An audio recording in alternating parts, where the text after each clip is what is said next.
الحمد لله نحمده ونستعينه ونستغفره ونعوذ بالله من شرور أنفسنا ومن سيئات أعمالنا من يهده الله فلا مضل له ومن يضلله فلا هادي له وأشهد أن لا إله إلا الله وحده لا شريك له وأشهد أن سيدنا ونبينا ومولانا محمد اللهم صل على محمد وعلى آل محمد كما صليت على إبراهيم وعلى آل إبراهيم وبارك على محمد وعلى آل محمد كما باركت على إبراهيم وعلى آل إبراهيم في العالمين إنك حميد مجيد صلى الله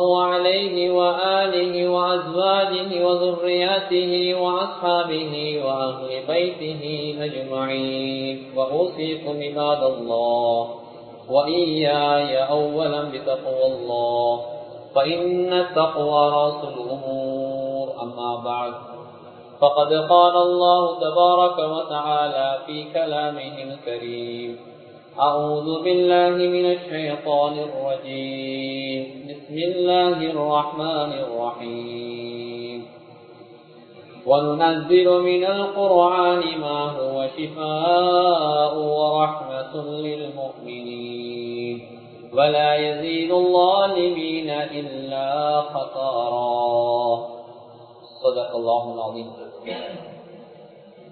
அளவற்ற அருளாளன் நிகரற்ற அன்பாளன் ஏகநாயன் அல்லாஹ் ஒருவனுக்கே புகழனைத்தும் அல்ஹம்துலில்லாஹ். அந்த அல்லாஹுவின் உயரிய பெயரை கூறி இன்றைய குத்துபா பிரசங்கத்தை ஆரம்ப செய்கிறேன்.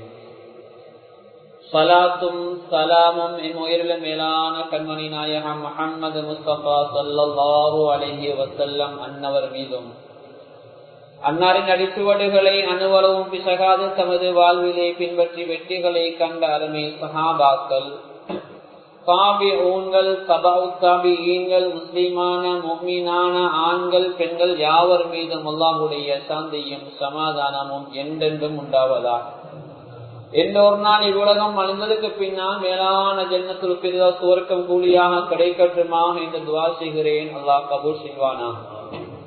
அல்லாஹினுடைய கடமையை நிறைவேற்றுவதற்காக அல்லாஹ் விரும்பக்கூடிய இடமாகிய அல்லாஹுவினுடைய மாளிகையிலே நேர காலத்தில் வந்திருக்கக்கூடிய அல்லாஹுவின் நல்லடியார்களே, வயோதிபர்களே, வாலிபர்களே, சிறார்களே, எல்லா சந்தர்ப்பங்களிலும் அல்லாஹுவை பயந்து கொள்ளுமாறும், பள்ளிக்கு உள்ளே இருக்கின்ற போதும் வெளியில் இருக்கின்ற போதும், உள்ளூரிலே இருக்கின்ற போதும் வெளியூரிலே இருக்கின்ற போதும், தனிமையிலே இருக்கின்ற போதும் கூட்டாக இருக்கின்ற போதும், இரவிலும் பகலிலும் இரகசியமாகவும் பரகசியமாகவும், அறிமுகமானவர்களுக்கு மத்தியிலும் அறிமுகம் இல்லாதவர்களுக்கு மத்தியிலும் அல்லாஹ் எங்களை பார்த்து கொண்டிருக்கிறான் என்ற சிந்தனையோடு எங்களுடைய ஒவ்வொரு நாளையும் நகர்த்துமாறு முதலாவதாக எனக்கும் அப்பால் உங்களுக்கும் அல்லாஹுவின் கட்டளை எட்டி வைக்கிறேன்.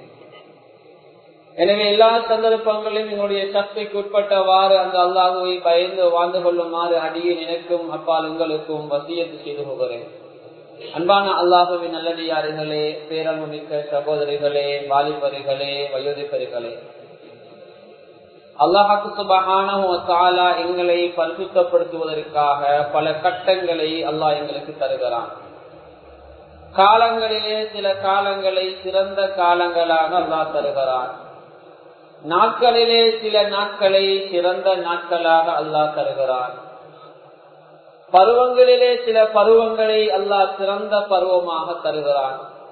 அந்த வகையிலே அல்லாஹ் சுப்ஹானஹு வ தஆலா எங்களுக்கு தந்திருக்கின்ற மிக முக்கியமான காலம், மிக முக்கியமான ஒரு மாதம் தான் ரமலானுடைய மாதம். ரமலானுடைய மாதத்துக்கு செல்வதற்கு முன்னால் நாம் எங்களுடைய குர்ஆன், எங்களுடைய இமாம், இதனோடு எங்களுடைய தொடர்பை நாம் எப்படி ஆக்கிக் கொள்ள வேண்டும்? ரமலான் மாதம் நோன்பு நோட்பதற்கு முன்னதாக நாம் எம்மை எப்படி பக்குவப்படுத்திக் கொள்ள வேண்டும் என்பதற்காக இப்படியான ஒரு தலைப்பை நிர்வாகத்தின் மூலமாக எனக்கு தரப்பட்டு அதை பேசுமாறு சொன்னார். அன்பானவர்களே, ரமலான் என்றால் அது அலாதியான ஒரு மாதம். அதை பற்றி தனியே பேசக்கூடிய ஒரு தலைப்பாக இருக்கிறது.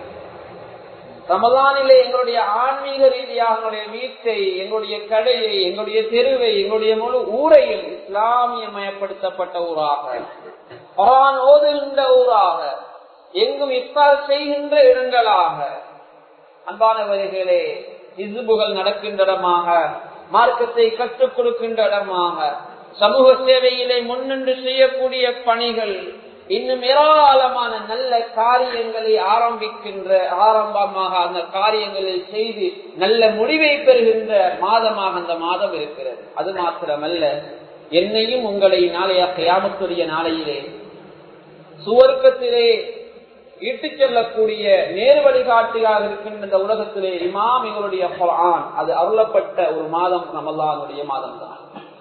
எனவே ரமலானை பற்றி ஏராளமான விடயம் இருந்தாலும் ரமலானோடு சம்பந்தப்படுகின்ற குர்ஆன், ரமலான் மாதம் சிறப்பாக்கப்படுவதற்கு குர்ஆனுடைய அந்த அருள பெற்றமையும் ஒரு காரணமாக இருக்கின்றமையினால் நானும் நீங்களும் அல் குர்ஆனோடு, அல்லாஹ்வுடைய வேதத்தோடு, என்னையும் உங்களையும் வழி நடத்துகின்ற இந்த இமாமோடு நாங்கள் எந்த தொடர்பை பேணியிருக்கிறோம், எப்படி தொடர்பை பேணிக் கொள்ள வேண்டும் என்ற விடயத்தை இன்றைய குத்துபாவிலே உங்களோடு பார்ப்பது காலத்தின் தேவையாக இருக்கும் என்று கருதி அது சம்பந்தமாக பேசுகின்றேன். அன்பான அல்லாஹுவின் நல்லடியார்களே, அல் குர்ஆன் இருக்கிறதே, இதற்கு அல்லாஹ் சுப்ஹானஹு வ தஆலா பரிசுத்த அல் குர்ஆனிலே இந்த குர்ஆனுக்கு பல பெயர்களை அல்லாஹ் சொல்லியிருக்கிறான். தன்சீல் என்ற ஒரு பெயர் அல்லாஹ் சொல்லியிருக்கிறான், கிதாப் என்ற ஒரு பெயர் அல்லாஹ் சொல்லியிருக்கிறான், குர்ஆன் என்ற ஒரு பெயர் அல்லாஹ் குர்ஆனிலே சொல்லியிருக்கிறான், ரஹ்மா என்று அல்லாஹ் ஒரு பெயரை சொல்லியிருக்கிறான். கண்ணியமானவர்களே, கரீம் என்று அல்லாஹ் இன்னொரு பெயரை சொல்லியிருக்கிறான், ஷிஃபா என்று இன்னொரு பெயரை அல்லாஹ் சொல்லியிருக்கிறான், ஹுதா நேர்வழி காட்டக்கூடியது எல்லாம் குர்ஆனிலே குர்ஆனுக்கு பல பெயர்களை சொல்லியிருக்கிறான்.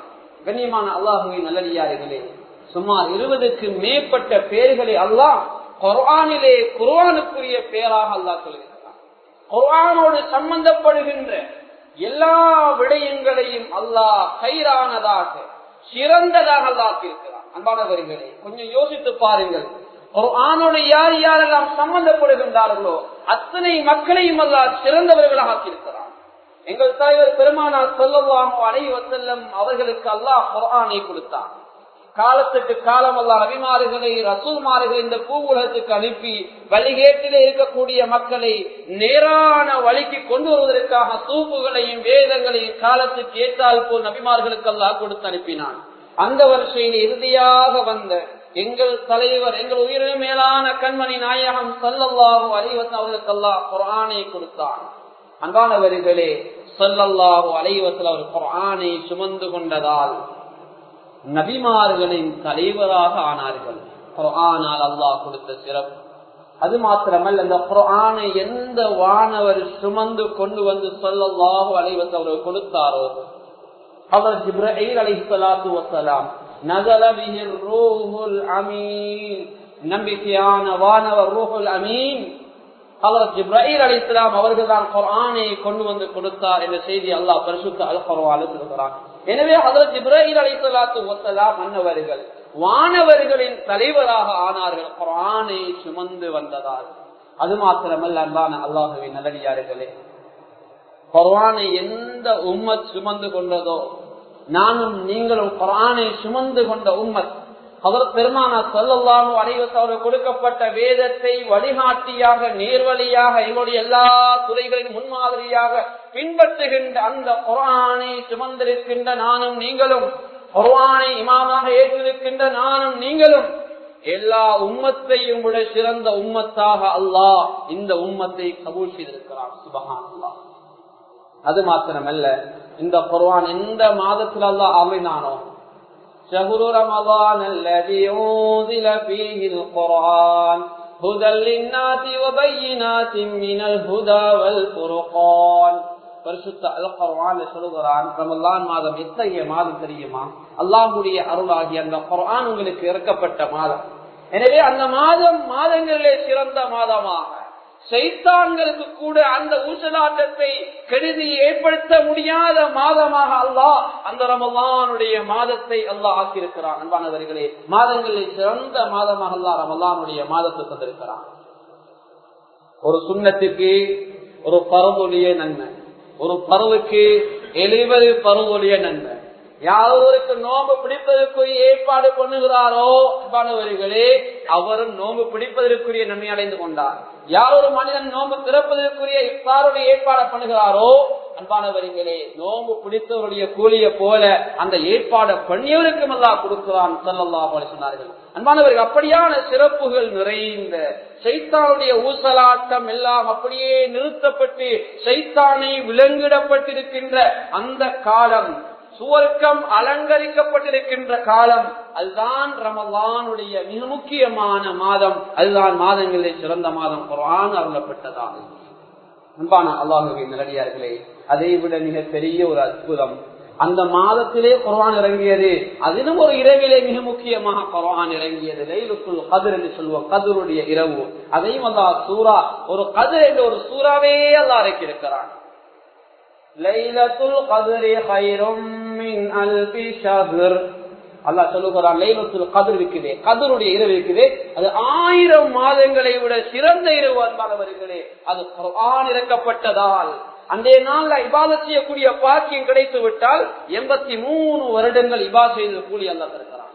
அந்த நாள் இஅ்திகாஃப் இருக்கிற அல்லாஹ்வுடைய மஸ்ஜிதுல 83 வருடங்களை இஅ்திகாஃப் இருந்த நன்மை அல்லாஹ் தருகிறான். அந்த நாள் ஒரு தர்மம் கொடுக்கிறோம் அன்பானவர்களே, 83 வருடங்கள் நன்மை கொடுக்க கூலியை அல்லாஹ் தருகிறான். அன்பானவர்களே, அந்த அளவு பாக்கியமான ஒரு வேதம் தான் அந்த குர்ஆன். குர்ஆனோடு சம்பந்தப்படுகின்றது, அல்லாஹ்வுடைய வேதத்தோடு சம்பந்தப்படுகின்ற அத்தனையும் அல்லாஹ் சிறந்ததாக தந்திருக்கிறான் என்றால், நானும் நீங்களும் அந்த குர்ஆனிலே துறப்பில்லாமல் இருந்தால் நிச்சயமாக நானும் நீங்கள் துர்ப்பாக்கியசாலிகள். எனவே அன்பான அல்லாஹ்வின் நல்லடியார்களே, குர்ஆனுக்கு செய்யக்கூடிய ஏராளமான கடமைகள் இருக்கின்றன. நேரம் போதாமையினால் சுருக்கமாக 5 கடமைகளை சொல்லுகின்றேன். இந்த 5 கடமைகள் இதற்கு பின்னால் ரமலானுடைய மாதம் வருவரைக்கும் நாங்கள் தாமதித்துக் கொண்டிருக்காமல் இன்றே அந்த அமல்களிலே ஈடுபட்டுக் கொண்டு ரமலானுக்காக நாங்கள் ஆயத்தமாகிக் கொள்ள வேண்டும். கண்ணியமானவர்களை சுருக்கமாக நினைவுபடுத்துகின்றேன். 5 கடமைகள். முதலாவது கடமை, குர்ஆனை நாங்கள் ஓத வேண்டும். இரண்டாவது கடமை, குர்ஆன் எங்கெல்லாம் ஓதப்படுகிறதோ அங்கு கதைக்க கூடாது, குர்ஆனுக்கு காது கொடுத்து கேட்க வேண்டும். முதலாவதாக எங்களுடைய அந்த விடயத்தை நிப்பாட்ட வேண்டும். அல்லாஹ்வுடைய கலாம், அதற்கு நாங்கள் காது கொடுக்க வேண்டும். மூன்றாவதாக குர்ஆனை முடியுமானவர்கள் ஹிஃப்ல் செய்ய வேண்டும்.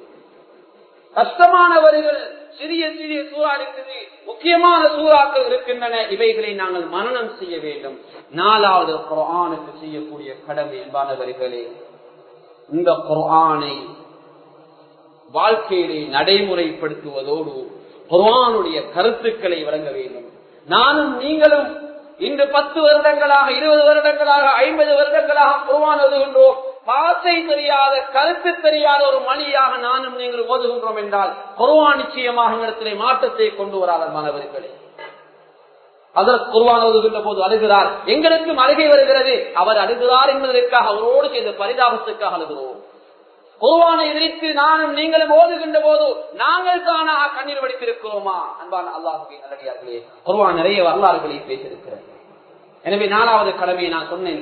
5வது குர்ஆனுக்கு செய்யக்கூடிய கடமை, சுருக்கமாக சொல்ல ஏராளமான கடமை இருக்கின்ற, 10க்கு மேற்பட்ட கடமைகள் இருக்கின்றன. இவைகளை சுருக்கமாக மிக முக்கியமான கடமைகளை மாத்திரம் தொட்டு செல்கின்றேன். 5வது குர்ஆனை கற்றிருந்தால், குர்ஆனை நாங்கள் விளங்கியிருந்தால், குர்ஆனுடைய அந்த அமலோடு நாங்கள் இருந்தால், அந்த குர்ஆனை மற்றவர்கள் சொல்லிக் கொடுக்க வேண்டும், கற்றுக் கொடுப்பது எங்களுடைய கடமை. இந்த 5 கடமைகளை சுருக்கமாக இந்த குத்துபாவிலே பார்க்கலாம் நினைக்கிறேன். அன்பான அல்லாஹ்வின் நல்லடியார்களே, முதலாவது கடமை குர்ஆனை நாங்கள் ஓத வேண்டும். குர்ஆனை ஓதுவது என்பது, அல்லாஹ்வுடைய வேதத்தை ஓதுவது என்பது ஒரு கவிதையை படிப்பதை போல, ஒரு பாடலை படிப்பதை போல, ஒரு செய்தி வாசிப்பதை போல குர்ஆனை ஓத முடியாது. அது என்னுடைய உங்களுடைய வேதம் அல்ல. அல்லாஹ் ஸல்லல்லாஹு அலைஹி வஸல்லம் வானவர் மூலமாக சிறப்பித்து இறக்கிய குர்ஆன், அன்றிலிருந்து இன்று வரைக்கும் எந்த மாற்றங்களும் செய்யப்படாத குர்ஆன், சாதனைகள் நிறைந்த குர்ஆன், அற்புதங்கள் நிறைந்த குர்ஆன், நபிமார்களை மாற்றிய குர்ஆன், சஹாபாக்களை மாற்றிய குர்ஆன், அதுக்கு பின்னால் வந்த நல்லவர்களை, முத்தகீன்களை, சாலிஹீன்களை மாற்றிய நல்லவர்களாக ஆக்கிய குர்ஆன். அன்பானவர்களே, அதில் எந்த மாற்றமும் இல்லாமல் அருளப்பட்டிருக்கின்ற அந்த குர்ஆனை நாம் நினைத்தவாறு ஓத முடியாது. குர்ஆனை ஓதுவதற்கு ஒரு முறை இருக்கிறது. அந்த முறைதான் தஜ்வீதுடைய முறை. அந்த முறை பிரகாரம் தான் குர்ஆனை நானும் நீங்கள் ஓத வேண்டும்.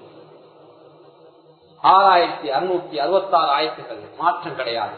114 சூறாக்கள் மாற்றம் கிடையாது. 7 மஞ்சுகள் மாற்றம் கிடையாது.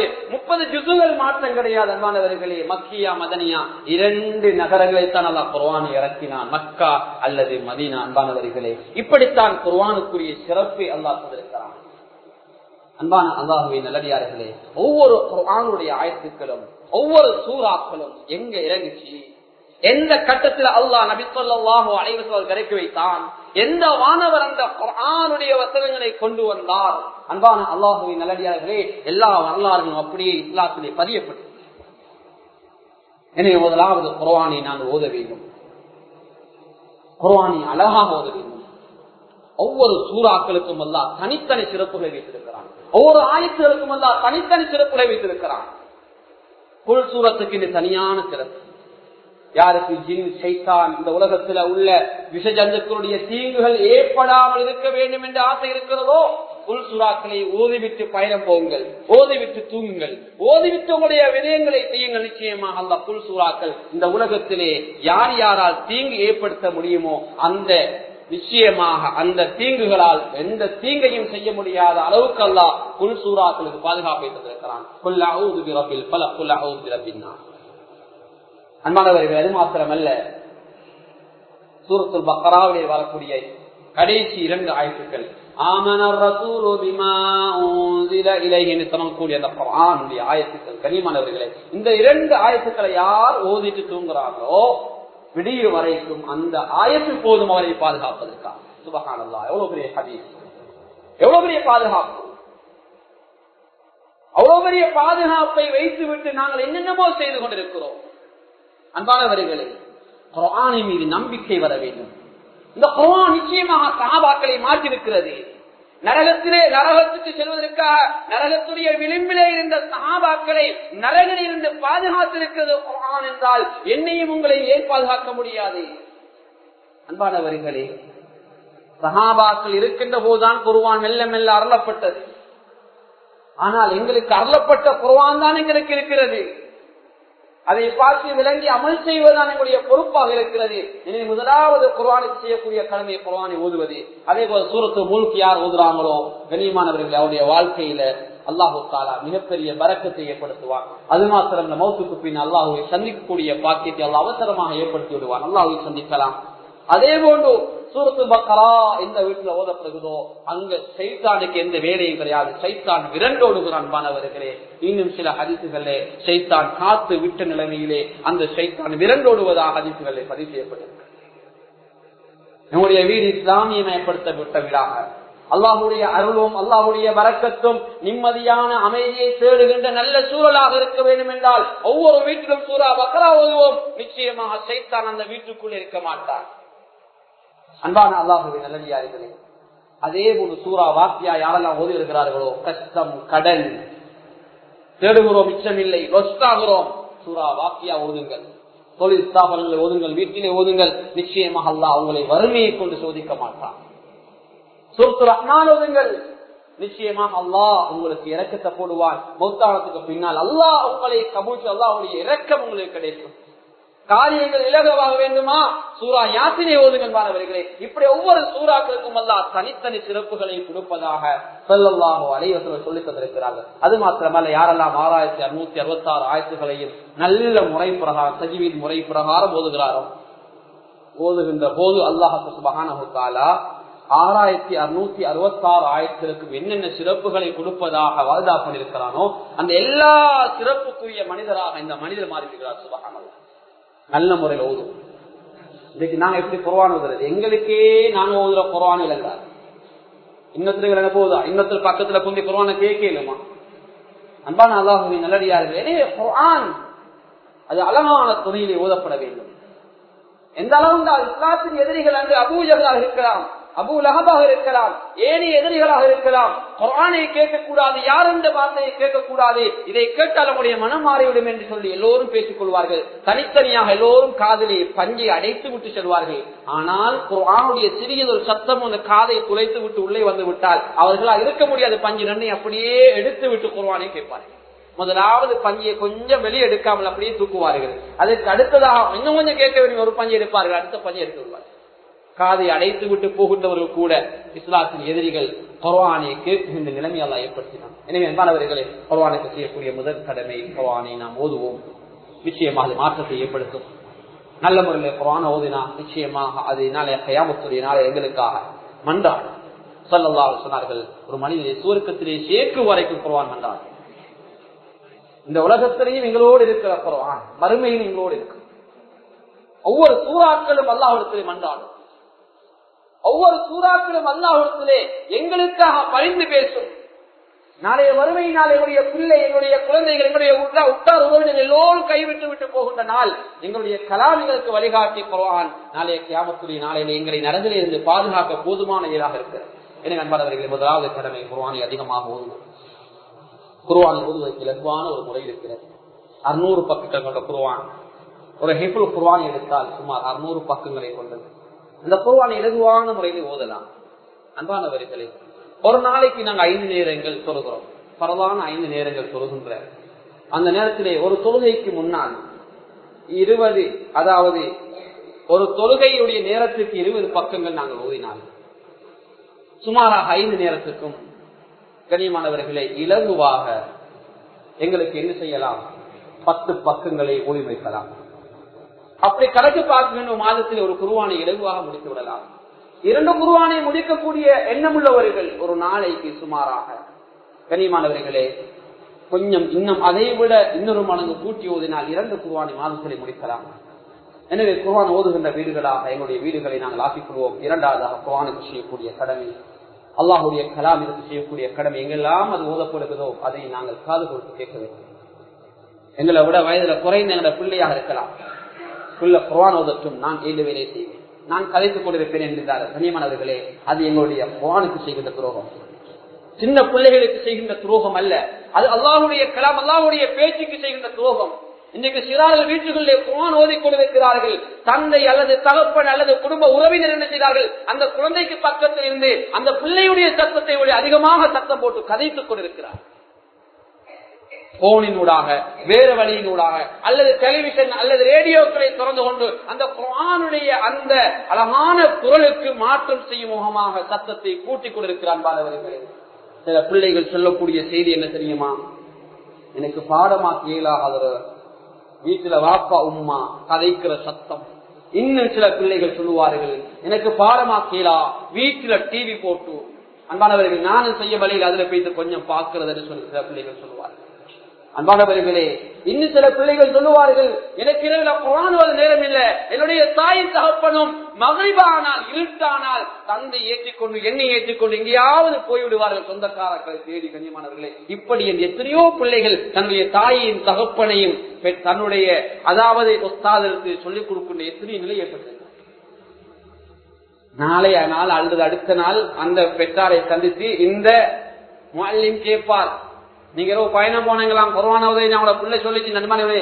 இப்படியான நிலைமை இருந்தும் இந்த பிள்ளை சொல்கிறது என்றால் என்னையும் உங்களையும் படைத்தரப்பு நாளைய கியாமத்துடைய நாளிலே விசாரிக்கின்ற போது அதற்கு மேலே ஒரு நீதிமன்றம் கிடையாது.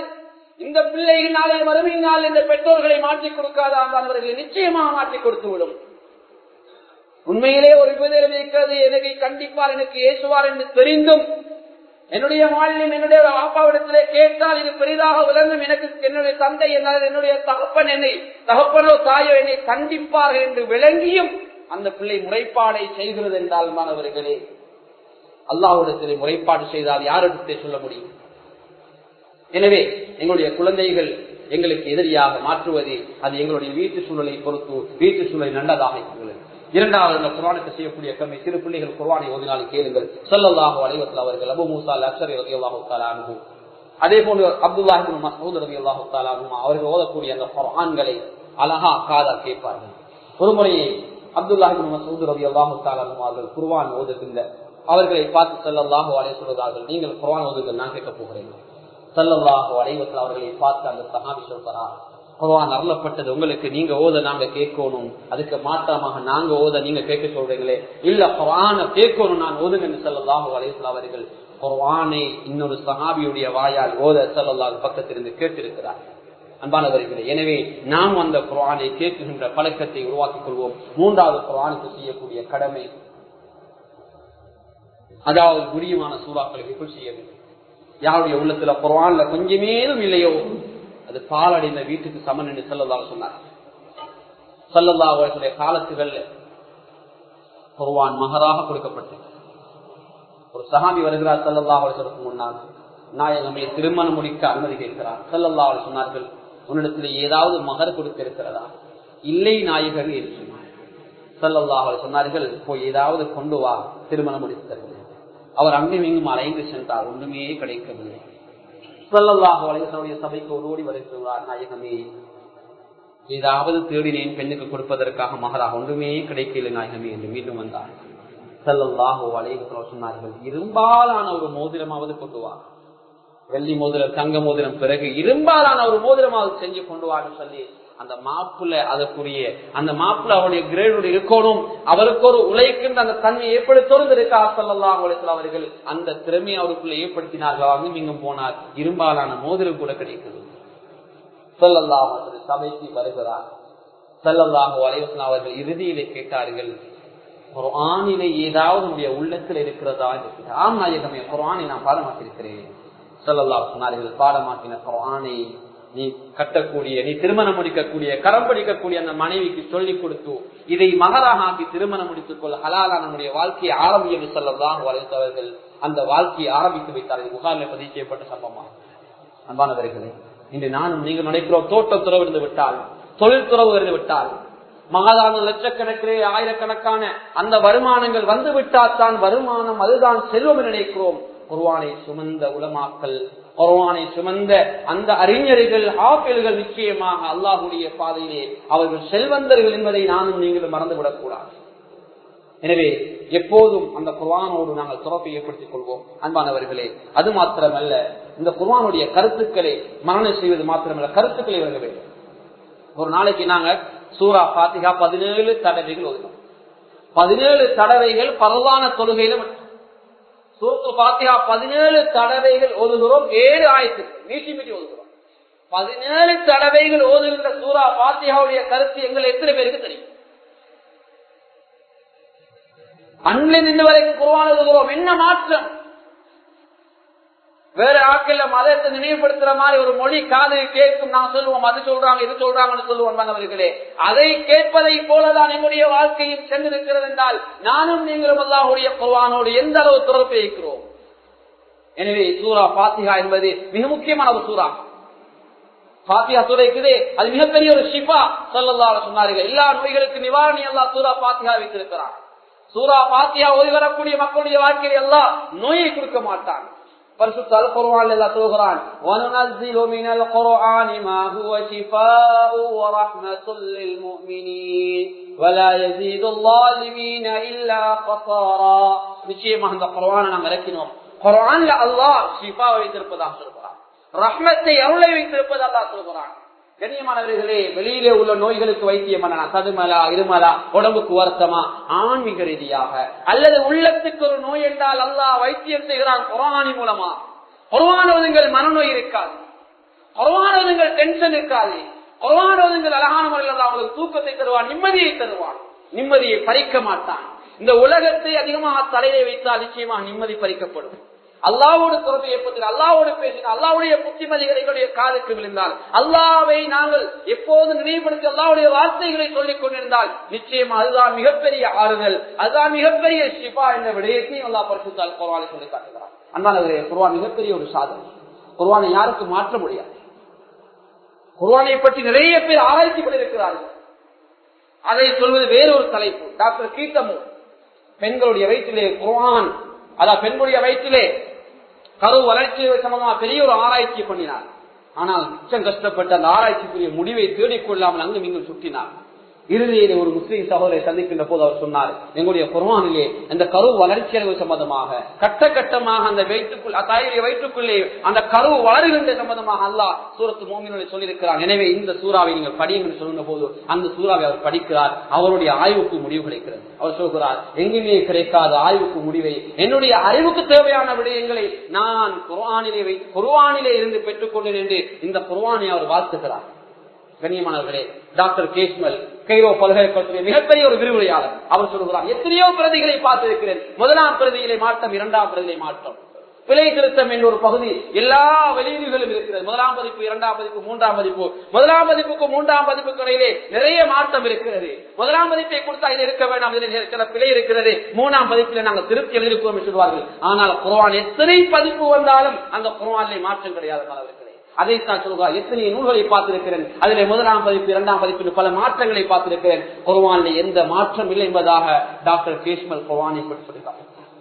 இஸ்லாம் இல்லாத ஒரு அறிஞர் வலீத் இப்னு முகீரா குர்ஆனை பற்றி சொல்கிறார், வல்லாஹி இன்ன லஹு லஹலாவா வ இன்ன அலைஹி லகலாவா வ இன்னஹு யஹ்லு வ லா யுலா அலைஹி. நிச்சயமாக, சத்தியமாக இந்த குர்ஆன் எவ்வளவு இனிமையாக இருக்கிறது, எவ்வளவு கவர்ச்சியாக இருக்கிறது. இந்த குர்ஆன் கேட்க கேட்க இனிமையை தருகிறது, கேட்க கேட்க சந்தோஷத்தை தருகிறது. வ இன்னஹு யஹ்லு, இந்த குர்ஆன் உயர்ந்து கொண்டுதான் போகுது. இந்த குர்ஆனை ஏற்றுக்கொள்ளக்கூடிய மக்கள் கூடிக்கொண்டுதான் போகிறார்கள், குர்ஆனை ஹிஃப்ஸ் செய்யக்கூடிய மக்கள் கூடிக்கொண்டுதான் போகிறார்கள்.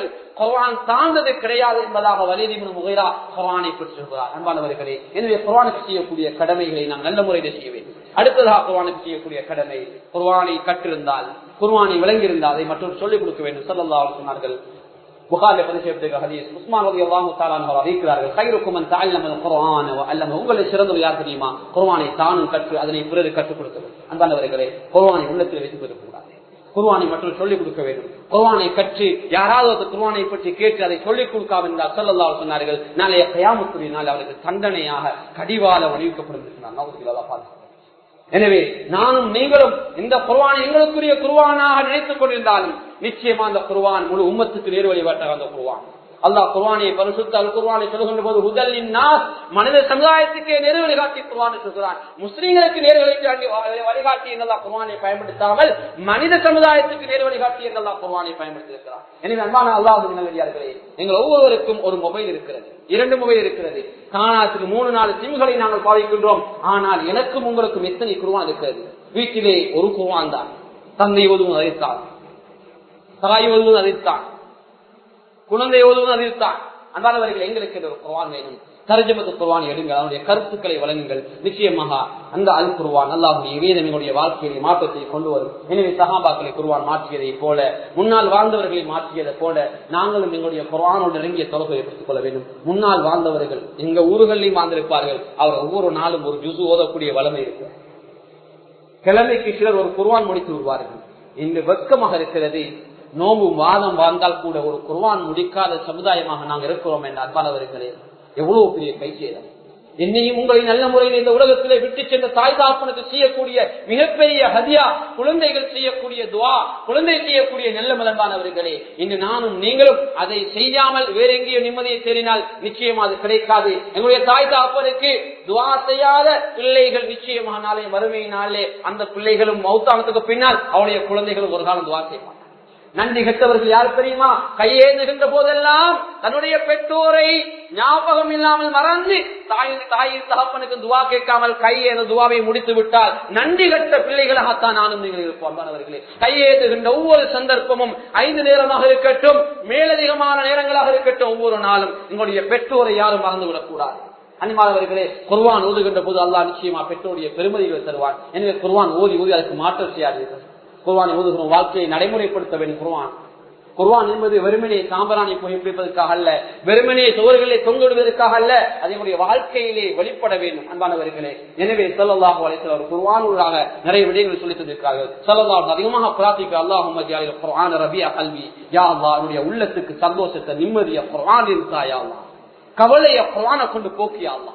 கனியமானவர்களே, இது நிச்சயமாக எங்களுக்கு கிடைக்க வேண்டும் என நாங்கள் குர்ஆனை கொண்டு துஆ செய்வோம். குர்ஆனை ஓதிவிட்டு அல்லாஹ்விடத்தில் கையேந்துவோம். அது மாத்திரமல்ல, குர்ஆனுக்கு மாற்றம் செய்தால் வியாபாரம் பண்ணுகிறோம், மோசடியை விடைவில் என்றால் குர்ஆனுக்கு துஆ செய்ய, அல்லா லஅனத்துல்லாஹி அலல் காதிபீன், பொய்யர்களுக்கு அல்லாஹ்வுடைய சாபம் உண்டாகட்டும். பொய் சொல்கிறோம், பொய்யை விடவில்லை, குர்ஆனை ஓதுகிறோம், குர்ஆனுக்கு துஆ செய்கிறது.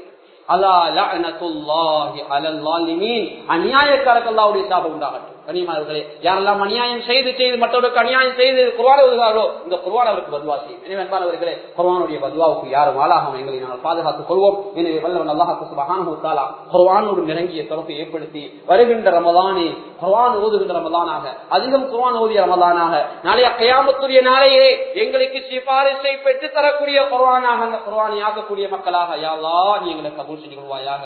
யா அல்லாஹ் நாளைய கியாமத்துடைய நாளையில நாங்கள் எல்லாரும் உன்னுடைய எங்களுடைய குர்ஆன் என்று சொல்ல இருக்கிறோம். யா அல்லாஹ் அதன் பிரகாரம் எங்களுடைய வாழ்க்கையை நீ அமைத்து தருவாயாக.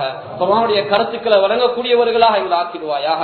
யா அல்லாஹ் நம்ம வீட்டுகள் உலமாக்களை ஹஃபலாக்களை தந்திரி. யா அல்லாஹ் குர்ஆனை கண்ணியப்படுத்தக்கூடிய மக்களை ஆக்கிடு. யா அல்லாஹ் ஒவ்வொரு மாதம் இந்த குர்ஆன் ஹதீஸுடைய மார்க்க அறிவுக்காக செலவழிக்கக்கூடிய கூட்டத்தில் எங்களை சேர்த்துக்கோ. யா அல்லாஹ் ஒவ்வொரு நாளும் குர்ஆன்ல ஒவ்வொரு குடும்பமாக ஒரு ஜுஸுக்கு அதிகமாக ஓதக்கூடிய வீடுகளாக எங்களுடைய வீடுகள் ஆக்கிடு. யா அல்லாஹ் குர்ஆனை கொண்டு எங்களுக்கு ஷிஃபாவத்தா. யா அல்லாஹ் குர்ஆனை கொண்டு எங்களுடைய வீட்டுக்கு பாதுகாப்பத்தா. அல்லாஹ் இந்த ஊருக்கு பாதுகாப்பத்தா. யா அல்லாஹ் அந்நியர கெடுதிகள் இருந்து குர்ஆனை கொண்டு எங்களை பாதுகாத்தது. யா அல்லாஹ் நோய் நிவாரணியாக அந்த குர்ஆன் எங்களுக்கு தந்திருக்கிறாய். யா அல்லாஹ் அந்த நோய் நிவாரணியான அந்த குர்ஆனை பயன்படுத்தக்கூடிய மக்களை எங்களை கபூல் செய்து கொள்வாயாக. எங்களை துஆவை ஏற்றுக்கொள்வாயாக. யா அல்லாஹ் எங்களை ஈண்டெடுத்த தாய் தாப்பன் அவர்கள் சுவர்க்கத்தை கொடுத்துருவாயாக. யாருடைய தாய் தாப்பன் ஹயாத்தோடு இருக்கிறார்கள் அவருடைய வாழ்க்கையில நீ பரக்கத்தை கொடுத்துருவாயாக. அவருடைய துஆக்களை பெற்றுக்கொள்ளக்கூடிய நற்புள்ளைகளாக நல்ல குழந்தைகளாக இருக்கக்கூடிய குழந்தைகளை ஆக்கி அருள் புரிவாயாக. இந்த ஊருக்கு பிரத்யேகமான அருளையும் பரக்கத்தையும் நீ செய்திருவாயாக. யா அல்லாஹ் நாளை வறுமை நாளை சுவர்க்கவாதி ஆக்கிடுவாயாக. தடுமாற்றம் இல்லாமல் களிமாவோடு இந்த உலகத்தை பிரியக்கூடிய பார்த்துருவாயாக.